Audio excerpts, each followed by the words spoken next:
अभी आपको अहम खबर देते हैं। मुज़ाकराती टीम और ज्वाइंट एक्शन कमेटी में मुज़ाकरात का दूसरा दौर। आपको बताएं कि हम कश्मीरी अवाम के हुकूक के मुकम्मल हामी हैं। तारिक फजल चौधरी का ऐसा कहना है। इनके ज़्यादातर मुतालबात पहले ही मंजूर किए जा चुके हैं। उम्मीद है एक्शन कमेटी तमाम मसाइल को पुरअमन मुकालमे से हल करेगी। जिन मुतालबात के लिए आईनी तरमीम दरकार है, इन पर बातचीत जारी है। हम समझते हैं कि तशद्दुद किसी मसले का हल नहीं। आज़ाद कश्मीर जिंदाबाद, पाकिस्तान जिंदाबाद। तारिक फजल चौधरी का यह बयान सामने आया है, तो ये बड़ी डेवलपमेंट है जिससे मुतालिक आपको अपडेट करें। आपको बताएं कि मुज़ाकराती कमेटी का और ज्वाइंट एक्शन कमेटी में मुज़ाकरात का दूसरा दौर जो है उसी से मुतालिक आपको बता रहे थे। इसी पर बात करेंगे।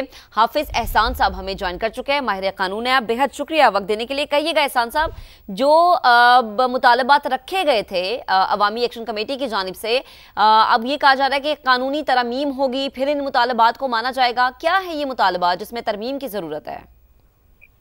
बिस्मिल्लाहिर्रहमानिर्रहीम। जो सबसे इम्पोर्टेंट इस सारी चीज के अंदर है वो है जो 12 रेफ्यूजीज की सीट्स हैं, उसके मुतालिक जो उनका एक मुतालबा है, और उसके अंदर आर्टिकल 22 जो इंटरम कॉन्स्टिट्यूशन 1974 का है वो बड़ा वाज़ेह है उसके अंदर, जिसके अंदर वो पूरी कॉम्पोजिशन बनाई गई है।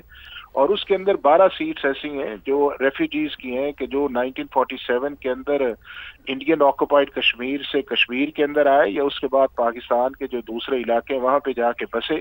और ये एक कॉन्स्टिट्यूशनल गारंटी है जो आपके कॉन्स्टिट्यूशन मेकर्स से कश्मीरी के उन्होंने वो बनाई थी। अब उस मुतालबे के अंदर अगर आपने जाके उसे चेंज करना है या उसे आपने मंजूर करवाना है, तो उसके लिए आर्टिकल जो 33 है इंटरम कॉन्स्टिट्यूशन का, वही है कि अगर आपने कॉन्स्टिट्यूशन अमेंडमेंट करनी है तो उसके अंदर 2/3 अक्सरियत जो है उसकी आपको जरूरत है। जिस तरह पाकिस्तान के कॉन्स्टिट्यूशन के अंदर भी अगर आपने आइन को अमेंड करना है तो 2/3 अक्सरियत जरूरी है। अब बाकी जितनी चीजें हैं उनको आप थ्रू एग्जीक्यूटिव ऑर्डर या एक ऑर्डिनरी लेजिस्लेशन के जरिए कर सकते हैं, लेकिन जहां तक आपकी इन सीट्स का ताल्लुक है जो डायरेक्टली इलेक्टेड बाय रेफ्यूजीज हैं, उनके लिए आपको कॉन्स्टिट्यूशनल असेंबली की 2/3 मेजोरिटी जो है उसकी रिक्वायरमेंट है, और उसकी ये बगैर जो हो नहीं सकती।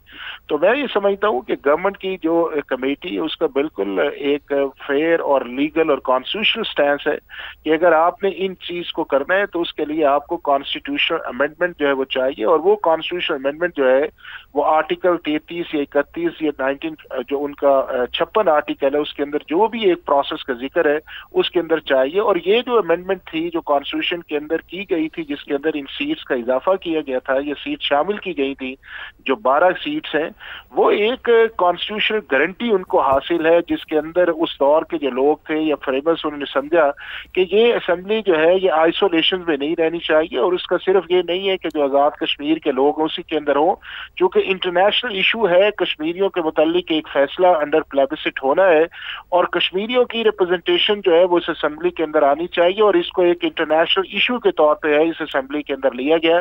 और मेरा ख्याल ये है कि वो कॉन्स्टिट्यूशन मेकर्स की एक direct right legal constitutional coherence approach थी।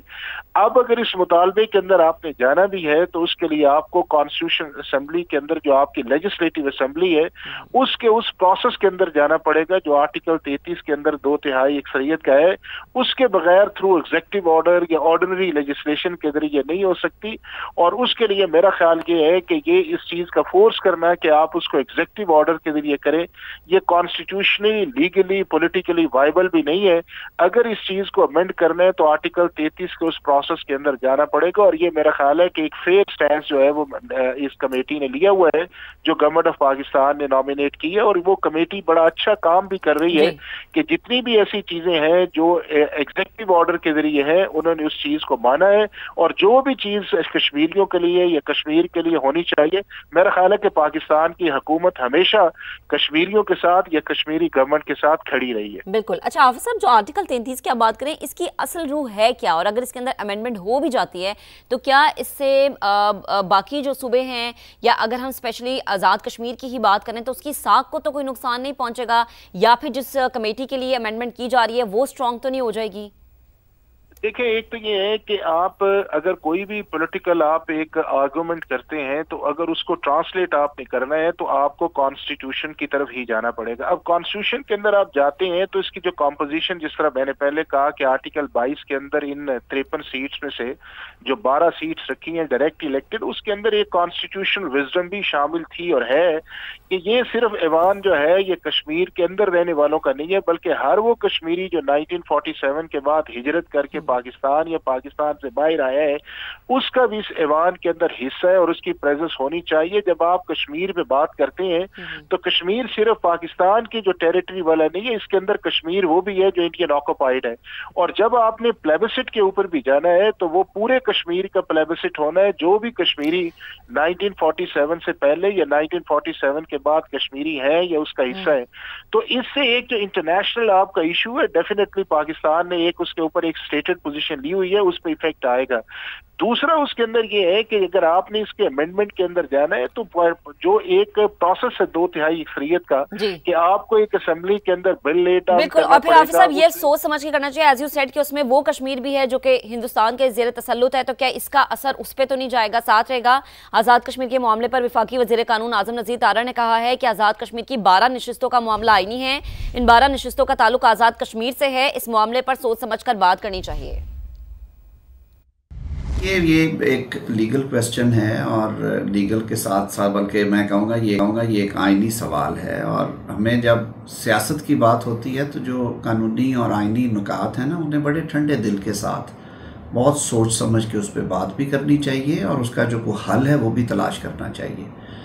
یہ جو 12 نشستیں ہیں اس کی جو کانسٹیچوئنسیز ہیں یہ سب ووٹر ہیں جو کہ کشمیر سے تعلق رکھتے ہیں اور یہ لوگ ہیں جو ڈسپلیس ہو کے جو پاکستان کی خاطر جو بھارتی غلامی سے آزادی حاصل کرنے کے لیے جو کشمیر کاز کے لیے اپنے گھر بار چھوڑ کے ان علاقوں میں جا کے آباد ہوئے اور پاکستان نے انہیں مہمانوں کے طور پہ وہاں پہ آباد کیا، ان کا کشمیر سے تعلق ختم نہیں کیا جا سکتا اس طرح سے. اور کسی تحریک کے نتیجے میں جو کہتے ہیں نا کہ یک لخت تو بالکل بھی ختم نہیں ہونا چاہیے. اس کے لیے ایک براڈر کانسٹیٹیوشنل پیکج بھی اور ساتھ میں کہوں گا کہ ایک پولیٹیکل کنسنسس کی ضرورت ہے جو کہ بہت لارج سکیل ہونا چاہیے، جس میں تمام جو کشمیری قیادت ہے وہ شامل ہو، جو وہاں کی پولیٹیکل پارٹیز ہیں ان میں کنسنسس ہو.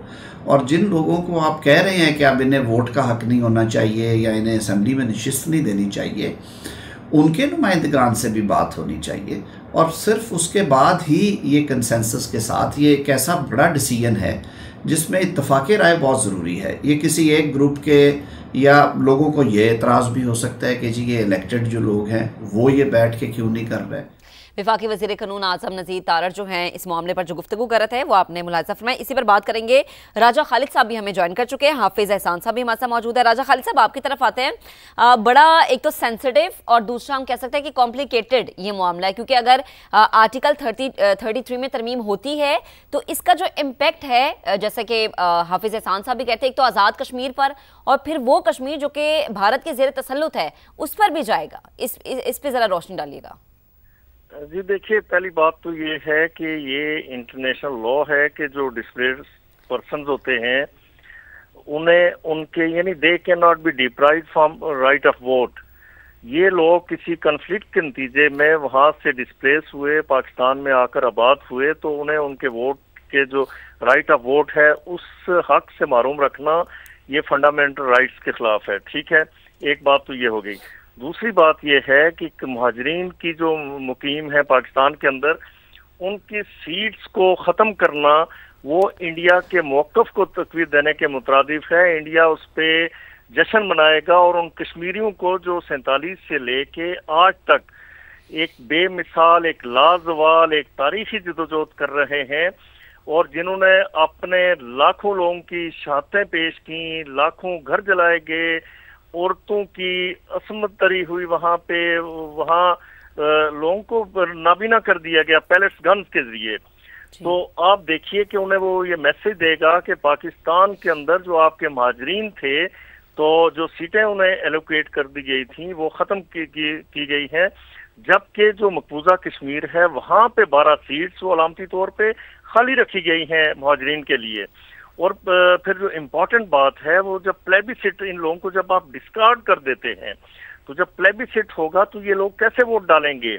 ये तो आप में रहेंगे ही नहीं, आपके लोग ही नहीं होंगे, वो फिर पाकिस्तानी हो जाएंगे मुकम्मल तौर पे। वो जो उनका स्टेट सब्जेक्ट है या बाकी जितनी भी कश्मीरियत की पहचान है कश्मीरी होने के हवाले से वो खत्म हो गई, तो ये लोग ऑटोमेटिकली उसमें राय शुमारी में हिस्सा नहीं ले सकेंगे।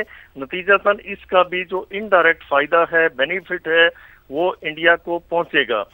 अब जो एक और इम्पोर्टेंट बात है वो ये कि जो एक्शन कमेटी है एक गैर सियासी तंजीम है, ताजरों की तंजीम है, इसमें कुछ रिपब्लिक भी शामिल हुई, तो अब सिर्फ इनके कहने पे ठीक है, तो इस मामले पर सोच समझ के अब जो है हुकूमत पाकिस्तान को अपना कदम आगे बढ़ाना होगा। राजा खालिद हमारे साथ मौजूद है, हाफिज एहसान, आप दोनों का बेहद